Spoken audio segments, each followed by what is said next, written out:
प्रधानमंत्री ने देश में ऊर्जा की मांग बढ़ने की संभावनाओं को देखते हुए नवीकरणीय ऊर्जा की ओर ध्यान केंद्रित करने पर दिया जोर।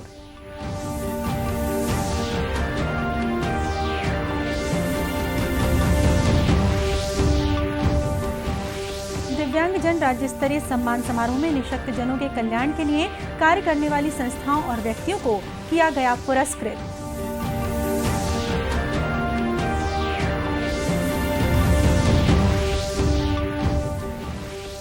ऑपरेशन गंगा के तहत स्वदेश वापसी के बाद छत्तीसगढ़ के विद्यार्थियों ने भारत सरकार के प्रति जताया आभार।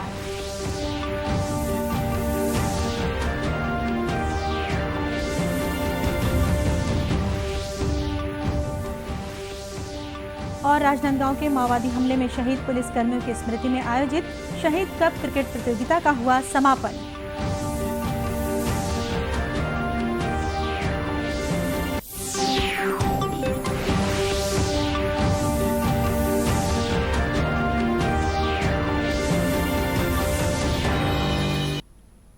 नमस्कार, आप देख रहे हैं दूरदर्शन समाचार।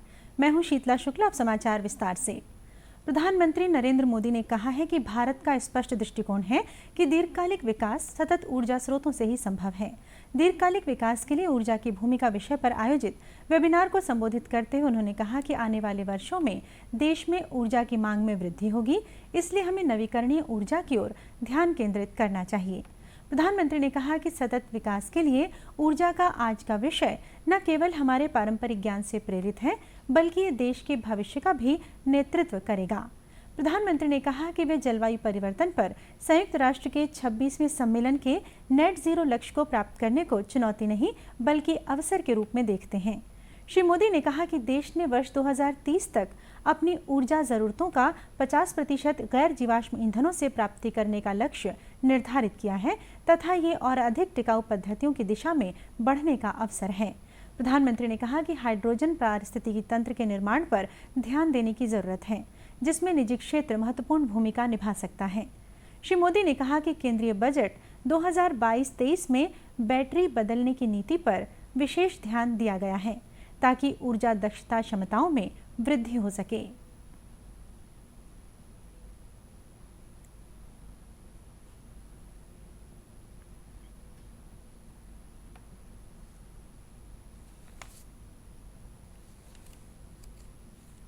साथियों, रिन्यूएबल एनर्जी के साथ एक बड़ा चैलेंज एनर्जी स्टोरेज को लेकर भी है।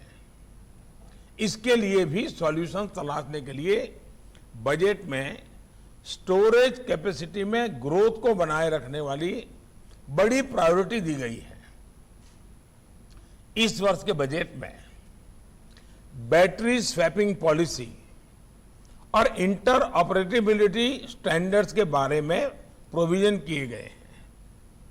इनसे भारत में इलेक्ट्रिक व्हीकल के इस्तेमाल में आने वाली दिक्कतें कम होगी।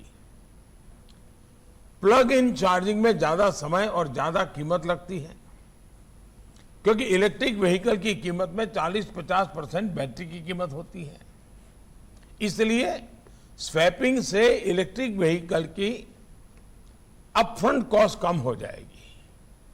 ऐसे ही चाहे मोबाइल की बैटरी हो या फिर सोलर पावर स्टोरेज, इस क्षेत्र में भी बहुत सी संभावनाएं हैं।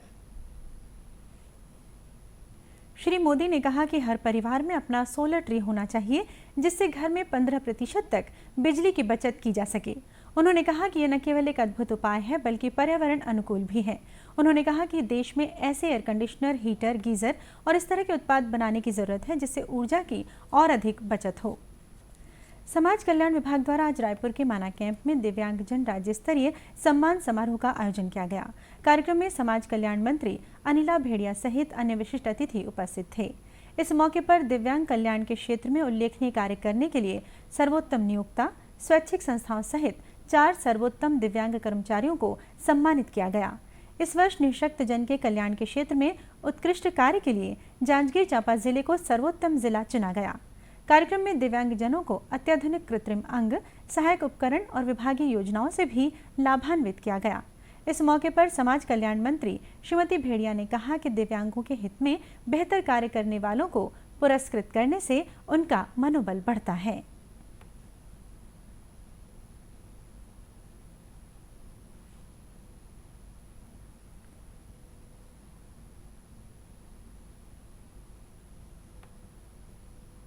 आज दिव्यांगों के उत्कर्ष उनके अच्छे काम के लिए राज्य स्तरीय हम लोगों ने पूरा शासन की ओर से पुरस्कार दिया जाता है। और जो उत्कृष्ट काम कर रहे हैं क्षेत्र में, चाहे जिला हो, चाहे संस्था हो, चाहे व्यक्तिगत हो, चाहे यहाँ पे समाज सेवा के क्षेत्र में हो, कोई भी संस्था ऐसे हो जो हमारे कुछ नियम है, उस नियमों के अनुसार अगर वो अच्छे काम कर रहे हैं तो उन लोगों को राज्य की तरफ से पुरस्कृत किया जाता है ताकि आगे चल के वो और अच्छा काम करे। इस कार्यक्रम में दृष्टिबाधित दिव्यांगजनों के कल्याण के लिए काम करने वाले संस्थाओं और नियोक्ताओं को भी सम्मानित किया गया। रूसी सेना दक्षिण यूक्रेन में अपनी पकड़ मजबूत करती जा रही है।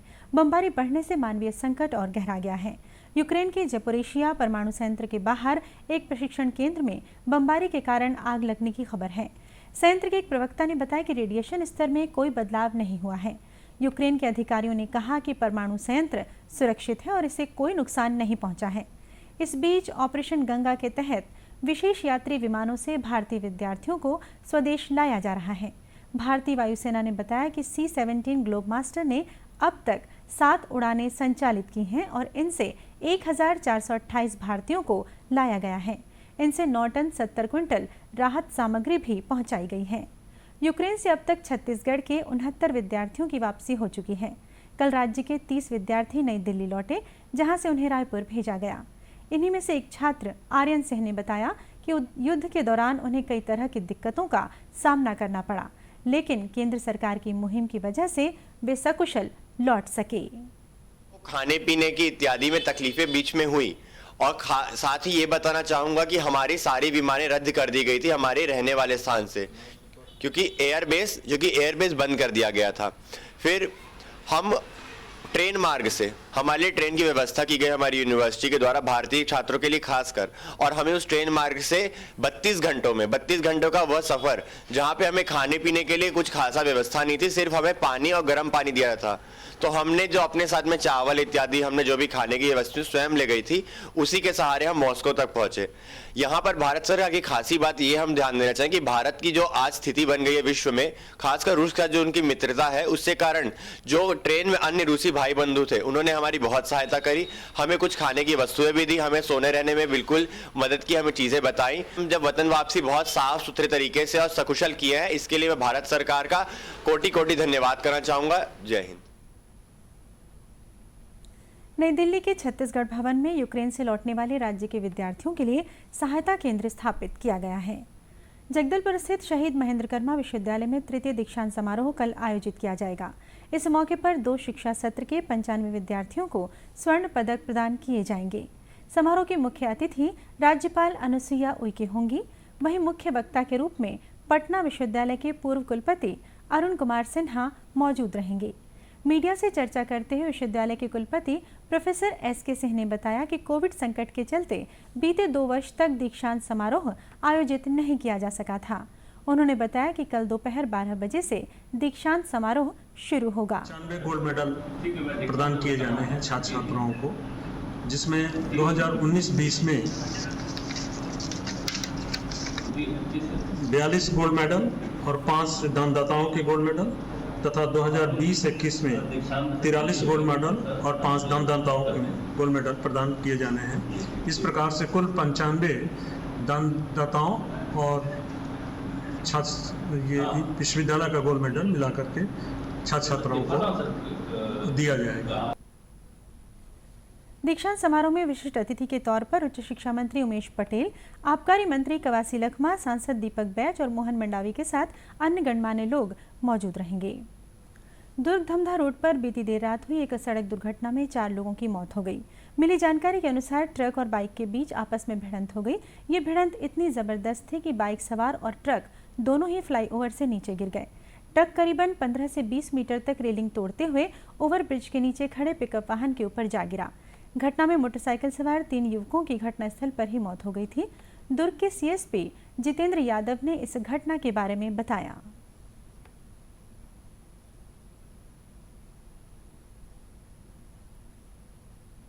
ये करीबन 12 से 12:30 रात की घटना है, कल रात की घटना है, जो कि मोहन नगर में ग्रीन चौक के पास ओवरब्रिज है, राजीव गांधी ओवरब्रिज, जिसमें ये घटना घटी है।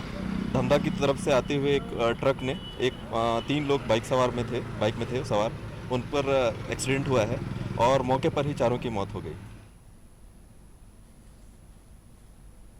मुख्यमंत्री भूपेश बघेल ने सड़क हादसे पर मृतकों के प्रति दुख और उनके परिवारजनों के प्रति संवेदना जताई है।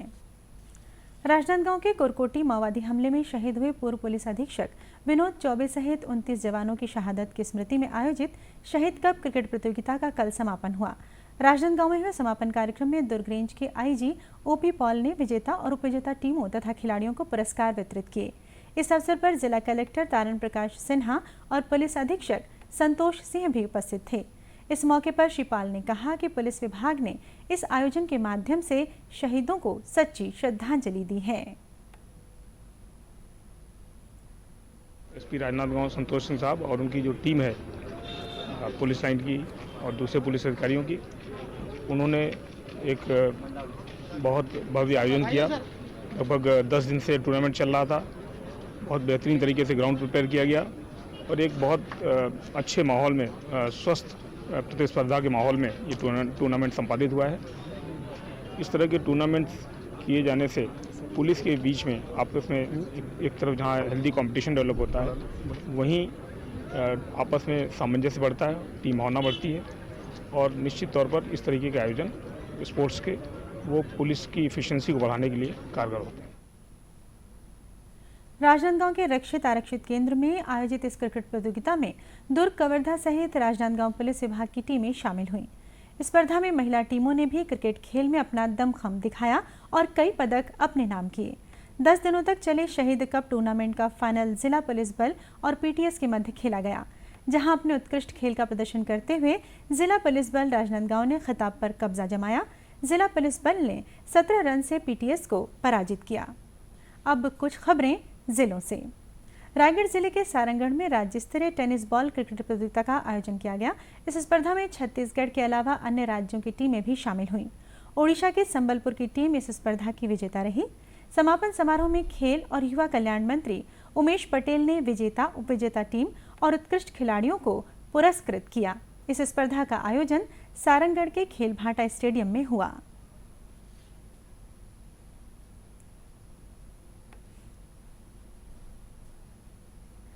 ग्राम सड़क योजना के तहत गौरेला पिंडरा मरवाही जिले के सिमरदरी पसान मार्ग में सुखाड़ नाला पर उच्च स्तरीय पुल सह पहुंच मार्ग बनाया गया है, जिससे 7 गांवों के 9000 लोगों को 12 मासी आवागमन की सुविधा मिल रही है।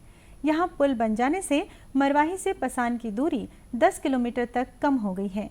वहीं कंचनडीह बारीउराव मार्ग में सोन नदी पर पुल सह पहुंच मार्ग बनने से 10 गांवों के 12000 से अधिक ग्रामीणों को और बिलासपुर कटनी रेल मार्ग में गौरेला के पास ओवरब्रिज बनने से यातायात सुगम हुआ है।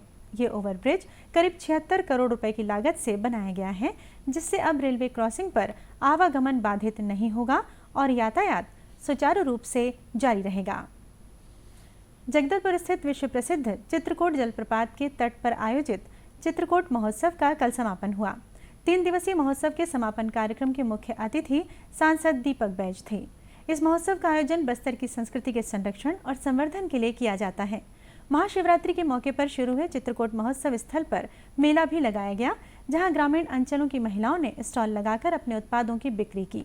इस महोत्सव को देखने के लिए छत्तीसगढ़ के अलावा दूसरे राज्यों के लोग भी पहुंचते हैं। समारोह में हर दिन रंगारंग सांस्कृतिक कार्यक्रमों का आयोजन भी किया गया।